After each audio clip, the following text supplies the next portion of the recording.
आपने ये सवाल पूछा, इस सवाल से मैं पूरा विश्वास से कह सकता हूं कि आप जमीन से जुड़ी हुई कार्यकर्ता हैं, लोगों के बीच रह करके लोगों के सुख दुख को जानने वाली बहन है आप, और इसलिए मैं पहले तो आपको बधाई देता हूं। देखिए, मुझे लगता है, यानी देखिए, हमें थोड़ा अध्ययन करना चाहिए।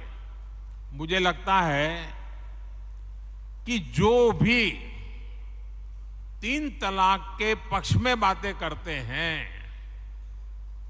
3 तलाक की वकालत करते हैं, ये वोट बैंक भूखे लोग मुस्लिम बेटियों के साथ बहुत बड़ा अन्याय कर रहे हैं।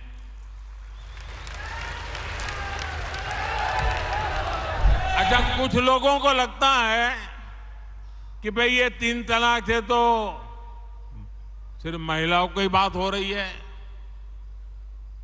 3 तलाक से जो नुकसान होता है ना, वो सिर्फ बेटियों को होता है ऐसा नहीं है, उसका दायरा उससे भी बड़ा है। आप सोचिए, बहुत ही अरमानों के साथ बेटी को शादी कर करके ससुराल भेजा हो और 8-10 साल के बाद 3 तलाक कह करके उसको कोई निकाल दे, तो उस माँ बाप का क्या होगा जिसके घर में बेटी वापिस आती है? उस भाई का क्या होगा? वो भाई, पिता, सब उस बेटी की चिंता में इतने दुखी हो जाते हैं। इसलिए 3 तलाक से सिर्फ बेटियों को ही अन्याय होता है इतना नहीं, पूरे परिवार तबाह हो जाते हैं, माता, पिता, भाई सब दुखी हो जाते हैं। और देखिए, दुनिया के अनेक मुस्लिम बहुल्य देश, इसका इस्लाम से संबंध होता तो दुनिया का कोई मुस्लिम देश 3 तलाक खत्म नहीं करता। मुस्लिम बहुल्य देश जहां पूरी तरह इस्लाम राज्य है, वहां भी 3 तलाक बंद कर दिया है। मैं परसों इजिप्ट में था, मिस्र में था। मिस्र में, इजिप्ट में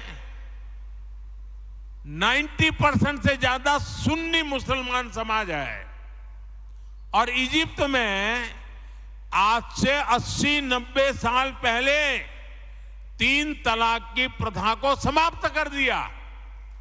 हमसे 90 साल पहले। अगर 3 तलाक इस्लाम का जरूरी अंग है तो पाकिस्तान में क्यों नहीं होता भाई? अगर 3 तलाक इस्लाम का जरूरी अंग है तो इंडोनेशिया में क्यों नहीं होता? अगर 3 तलाक इस्लाम का जरूरी अंग है तो कतर, जॉर्डन, सीरिया, बांग्लादेश, ये तो सारे मुस्लिम बस्ती वाले देश हैं, वहां पर उनको बंद क्यों कर दिया? मैं समझता हूं कि मुसलमान बेटियों पर 3 तलाक का फंदा लटका कर कुछ लोग उन पर हमेशा अत्याचार करने की खुली छूट चाहते हैं।